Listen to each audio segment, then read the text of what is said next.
Olá, meus irmãos, bom dia, boa tarde, boa noite. Não sei qual o horário que o senhor, que a senhora, você vai estar assistindo esse vídeo.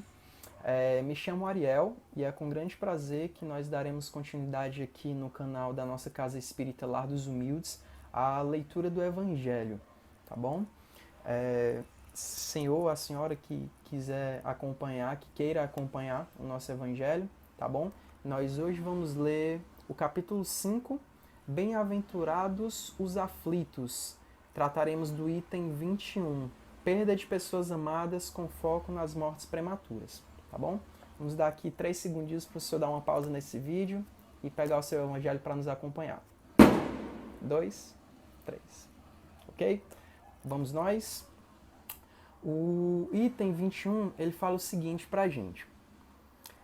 Quando a morte vem ceifar nas vossas famílias, levando sem moderação as pessoas jovens ao invés das velhas, dizeis frequentemente: Deus não é justo, uma vez que sacrifica esse que é forte e pleno de futuro, para conservar aqueles que vieram longos anos plenos de decepções.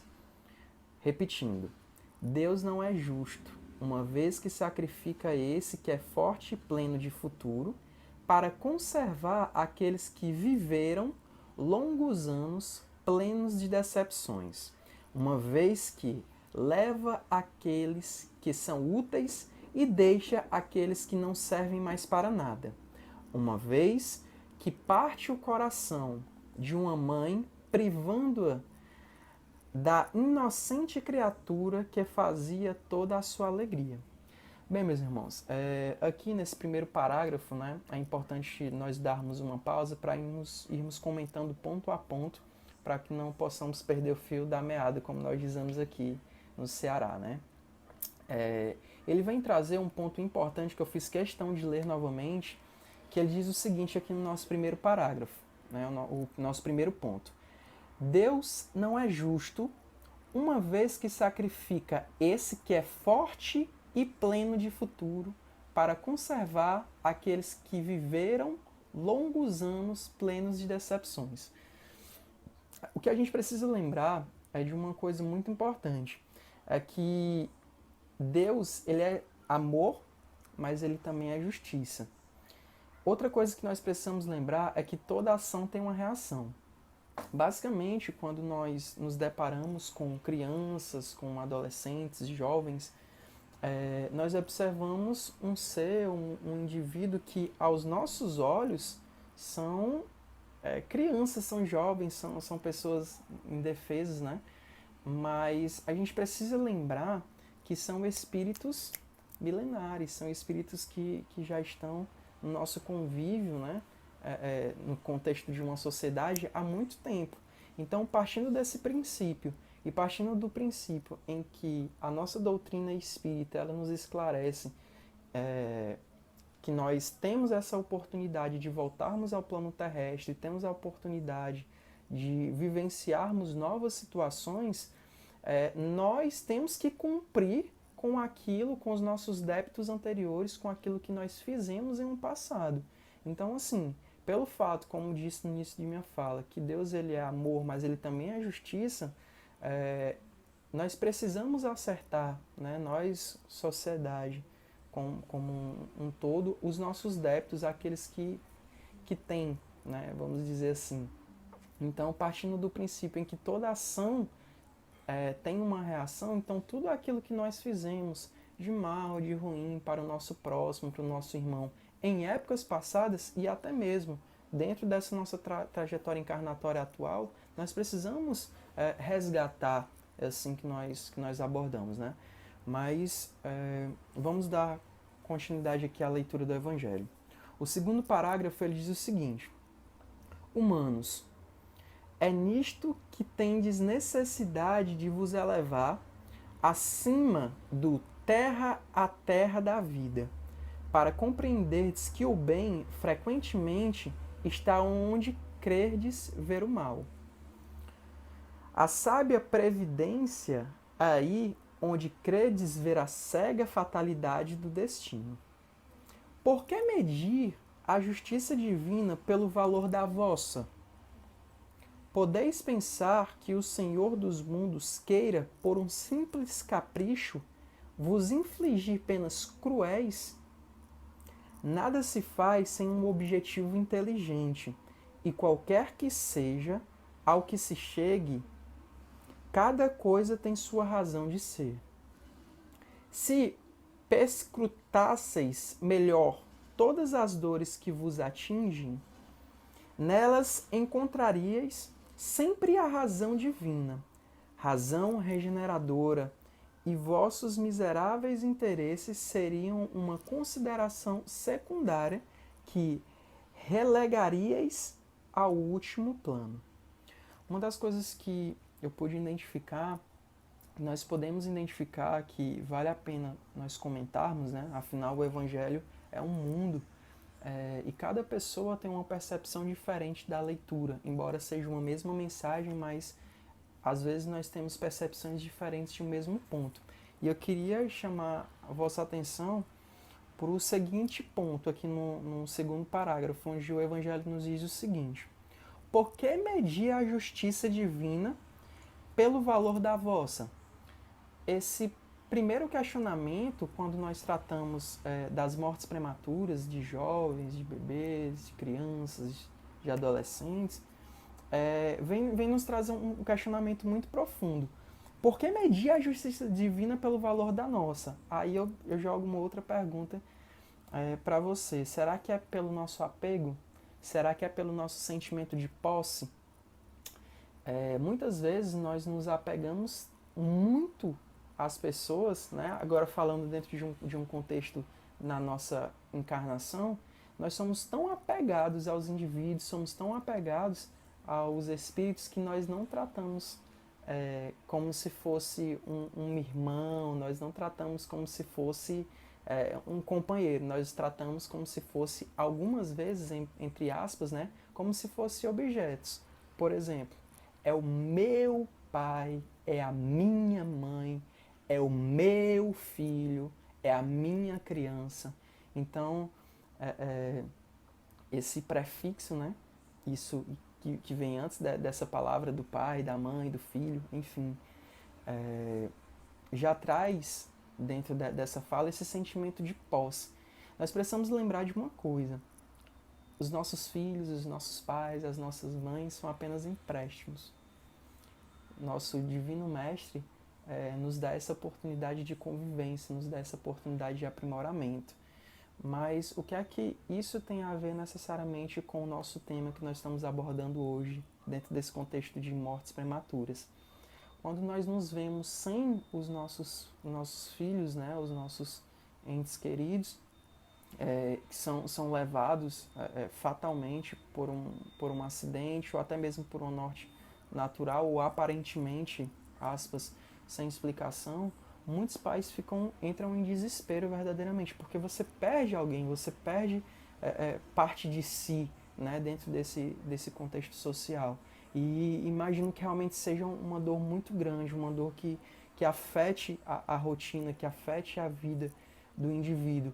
Mas quando nós avaliamos uma outra coisa que se chama planejamento reencarnatório, a gente percebe que todos nós temos um fluido, todos nós temos um tempo determinado que nós vamos passar aqui no nosso planeta, né? Então, a gente já sabe, antes de nós reencarnarmos, que nós vamos passar um determinado tempo aqui. E, às vezes, o tempo que é necessário para a nossa evolução, o tempo que é necessário no decorrer dessa nossa trajetória, diz respeito a somente aqueles poucos meses, pouquíssimos anos, né? Não sei necessariamente você, meu amigo, minha amiga, que esteja passando por uma situação como essa e talvez se identifique dentro dessa fala, que você talvez já tenha perdido alguém prematuramente, né?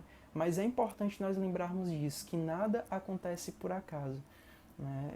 Já dizia vários amigos que nenhuma folha que cai não cai sem a permissão divina. Então é importante nós lembrarmos disso, que dentro do nosso planejamento reencarnatório nós já sabíamos, o Espírito ele já sabia ele já pressentia que iria passar um determinado tempo aqui na Terra. E cabe a nós, né, como família que perde, na verdade, que devolve esse espírito à pátria espiritual, que ele retorna, né, à pátria espiritual, cabe a nós avaliarmos, poxa, será que esse não era verdadeiramente o tempo que ele tinha que passar, esse não era o tempo necessário que ele tinha que passar aqui dentro da nossa família, dentro da nossa sociedade, dentro do nosso ciclo, né?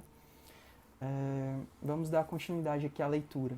O terceiro parágrafo, ele vem nos dizer o seguinte: crede-me, a morte é preferível para a encarnação de 20 anos a esses desregramentos vergonhosos que desolam as famílias honradas, partem o coração de uma mãe e fazem, antes do tempo, branquear os cabelos dos pais. A morte prematura, frequentemente, é um grande benefício que Deus concede àqueles que se vai, e que se encontra, assim, preservado das misérias da vida e das seduções que teriam podido arrastá-lo à sua perdição. Aquele que morre na flor da idade não é vítima da fatalidade, mas Deus julga que lhe é útil não permanecer por mais tempo na terra.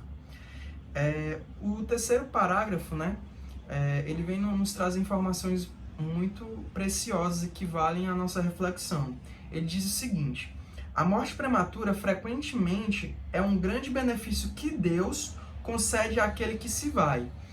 A gente tem que lembrar o seguinte: nós estamos num mundo de provas e expiações, e frequentemente, dentro dessa sequência, né, por que eu estou falando isso? São 5 tipos de planetas, né? Os primitivos, os de provas e expiações, o de regeneração, os mundos ditosos ou felizes e os mundos celestes, ou esqueci a outra expressão, angelicais, se não me falhar a memória. E ele diz o seguinte: dentro desse contexto, né, dessa nossa classe de mundos, de provas e expiações, nós, como o próprio nome diz, estamos frequentemente passando por provas ou expiações, aquilo que nós temos que passar, ou aspas, aquilo que nós escolhemos passar, enfim, por diversos motivos. Então, quando ele fala a morte prematura frequentemente é um grande benefício que Deus concede àquele que se vai, talvez, como eu tinha dito anteriormente, esse tempo que o espírito passou entre a família, dentro desse ciclo familiar, era justamente o tempo necessário que ele precisava para poder evoluir, que ele precisava para poder amadurecer, era o tempo necessário para ele poder crescer, né, como espírito, enfim. Então, muitas vezes nós ficamos muito focados naquilo que nós acreditamos que seja o correto, naquilo que nós acreditamos que seja o certo. Por que eu estou falando isso? O indivíduo, ele nasce, ele cresce, ele, não sei, né, constrói uma família, ele amadurece, envelhece e morre.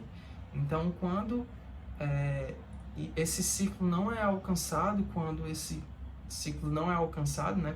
indivíduo não chega até a velhice, e como o nosso tema de hoje aborda, ocorre essa morte prematura, nós ficamos desolados, ficamos sem chão, ficamos sem saber o que fazer e esquecemos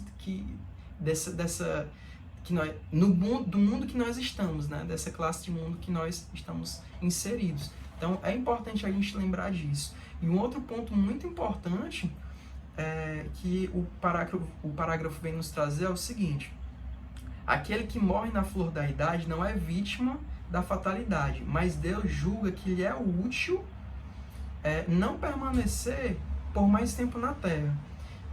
Ele vem nos trazer uma reflexão muito importante. Pensa comigo.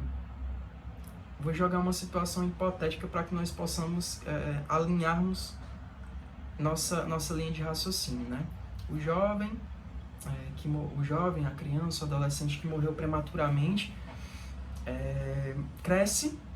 decide crescer e se envolve, por exemplo, com más influências, né?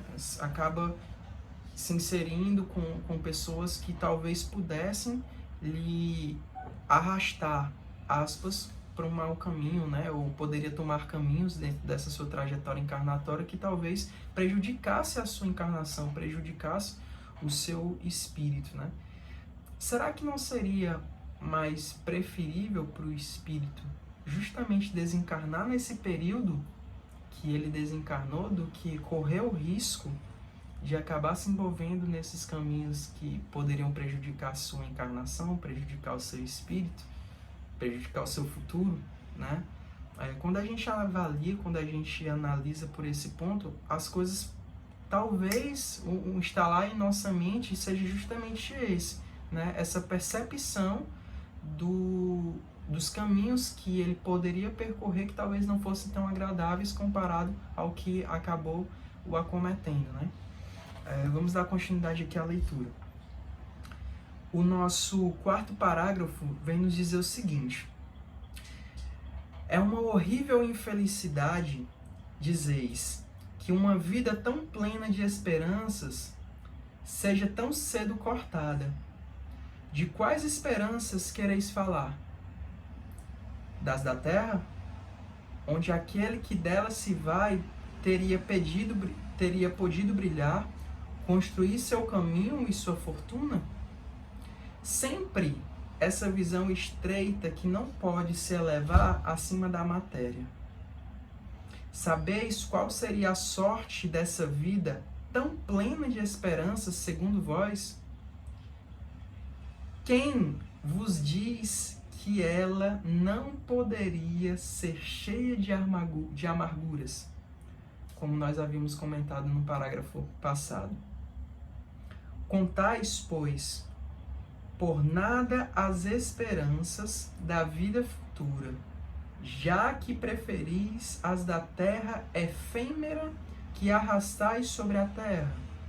Pensais, pois, que vale mais uma posição entre os homens que os espíritos bem-aventurados?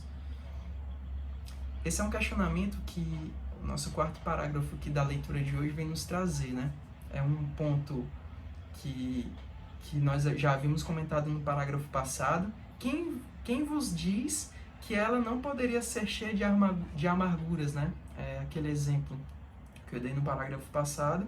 E o último ponto do parágrafo, ele nos diz o seguinte: pensais, pois, que vale mais uma posição entre os homens que entre os espíritos bem-aventurados, né? Partindo do princípio em que aquele espírito que passou pouco tempo encarnado, né, entre a gente, ele vai para um plano superior, ele vai para um plano melhor. Na verdade, ele retorna à pátria espiritual, que é a pátria real, né? Vale lembrar que estamos no mundo de provas e expiações e esse planeta é só uma passagem, isso é só uma fase na nossa vida, dentro da nossa trajetória eterna, e que o mundo real é verdadeiramente o plano espiritual, né?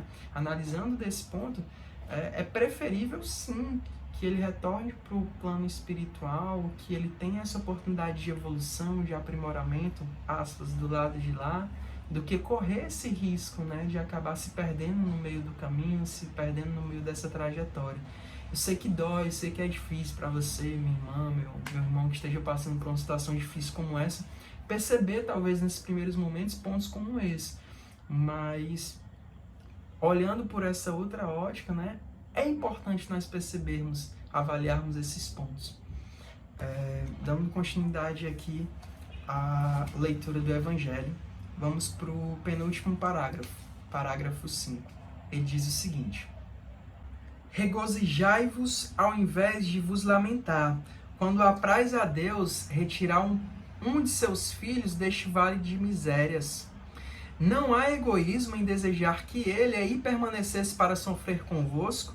Ah, essa dor se concebe naquele que não tem fé e que vê na morte uma separação eterna. Mas vós, espíritas, sabeis que a alma vive melhor desembaraçada de seu envoltório corporal. Mães, sabeis que vossos filhos bem-amados estão perto de vós. Sim, bem perto. Seus corpos fluídicos vos cercam, seus pensamentos vos protegem. Vossa lembrança os embriaga de alegria.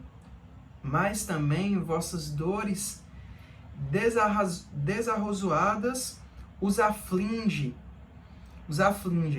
porque elas denotam uma falta de fé e são uma revolta contra a vontade de Deus. O 6º parágrafo e último vem nos dizer o seguinte: vós que compreendeis a vida espiritual, escutai as pulsações de vosso coração, chamando esses entes bem-amados e, se pedirdes a Deus para os abençoar, sentireis em vós essas poderosas consolações que secam as lágrimas, essas aspirações maravilhosas que vos mostrarão o futuro prometido pelo soberano Senhor. Sanson, antigo membro da Sociedade Espírita de Paris, 1863.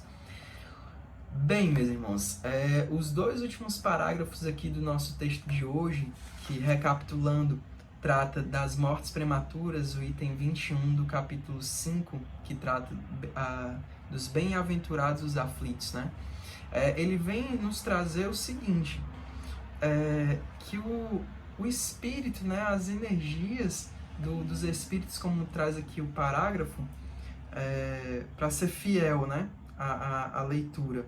Mãe, sabeis que vossos filhos bem-amados estão perto de vós. Sim, bem perto. Seus corpos fluídicos vos cercam, seus pensamentos vos protegem, vossa lembrança os embriaga de alegria. Então, é importante para você, mãe, para você, pai, para você, irmão, para você, irmã, avô, avó, tio, que perdeu perdeu esse ente que ele retornou para a pátria espiritual, que a lembrança desse espírito seja sempre carregada de alegria, seja sempre carregada de amor, seja sempre carregada de esperança, seja sempre carregada desse pensamento de calma, é só uma passagem, é só um momento. Ariel, eu sei que dói, eu sei que machuca, eu sei que às vezes é meio complicado, aquele dia que você acorda meio triste, acorda lembrando, acorda com aquela lembrança de, poxa, eu queria meu filho, eu queria meu neto, minha irmã mais perto aqui para dar aquele beijo, aquele abraço, aquele cheiro. E nesse momento você não pode, mas a lembrança disso, dessas boas, essa lembrança carregada de alegria, né, faz muito bem para o espírito. No entanto, quando a gente lembra com aquele pesar, com aquela tristeza, com aquele, poxa, deveria estar aqui, eu queria que estivesse aqui, isso acaba prejudicando o espírito, né? Acaba carregando, ao invés de carregar alegria, carregando uma tristeza, uma melancolia. Então, é importante que a gente lembre desses pontos, né? E o 6º parágrafo, né, ele vem nos trazer um item que é muito importante, assim: se pedirdes a Deus para os abençoar, sentireis em vós essas poderosas consolações que secam as lágrimas, essas aspirações maravilhosas que vos mostrarão o futuro prometido pelo soberano Senhor. Então, todas as vezes em que tu eleva o teu pensamento, que tu faz a tua prece, a tua oração, de todo o teu coração, e que você mentaliza essas pessoas, Jesus, né, Deus, os bons espíritos sempre te cercam de boas energias que te consolarão, que te trarão esse conforto no teu coração, né? Como a leitura diz, que secarão as tuas lágrimas. Gente, peço desculpas a você que está ouvindo, que talvez tenha entendido, eu tenho ficado meio chateado com alguma coisa que nós tenhamos trazido aqui, né? Mas é importante nós tocarmos nesse ponto, nós recapitularmos, nós voltarmos à nossa memória. Para você, meu amigo que é espírita, ou para você, meu amigo, minha amiga que não é espírita, mas tem curiosidade, tem um interesse, fica aqui a minha indicação, né, de livro para você dar uma lida, porque o Evangelho segundo o Espiritismo, ele vem trazer vários e diversos pontos, diversas explicações para muitas coisas que eu entrava em conflito na minha mente, né? E esse era um dos temas, que nada acontece por acaso, né? A gente lê e tocar nesses pontos. Eu espero do fundo do coração que você que esteja passando por isso possa ter compreendido, né? E você, meu amigo, minha amiga, que venha a passar por situações como essa, espero que as palavras, essas reflexões venham a fazer algum tipo de sentido na sua vida, venham consolar o seu coração. Por que eu estou falando isso? Porque às vezes a gente fica tão concentrado na nossa dor, a gente fica tão concentrado naquilo que a gente está sentindo, que nós não conseguimos notar aquilo que está ao nosso redor. Quer uma prova? Quando você voltar aqui para os 10 minutos e 30 ou 10 minutos e 31 desse vídeo, você vai notar coisas que talvez você não tenha notado, né? Mas eu tirei o óculos, eu tirei o fone de ouvido que eu tava, eu tirei o cabo da TV, eu ajustei a cortina e eu tirei as 2 chaves que estavam aqui no meu guarda-roupa. Por que você está falando isso, Ariel? Estou falando isso porque às vezes nós estamos tão concentrados na nossa dor que a gente esquece de avaliar tudo aquilo que está ao nosso redor que pode nos auxiliar a vencer e a entender situações como essas. Então é preciso que, além de nós focarmos na nossa dor, nós focarmos em outras coisas que possam nos elevar o pensamento, que possam nos auxiliar no decorrer dessa nossa trajetória encarnatória a superar as mortes prematuras, tá bom? Um beijo, como a gente costuma dizer aqui, um cheiro bem grande, um abraço, que o Mestre Jesus possa sempre nos acompanhar nos momentos difíceis e que nós possamos e que saibamos ser gratos nos momentos que nós considerarmos fáceis. Que a força, que todo o amor, que toda a esperança fique contigo, tá bom, meu irmão? Um beijo, um cheiro, um abraço, fiquem com Deus. Tchau, tchau.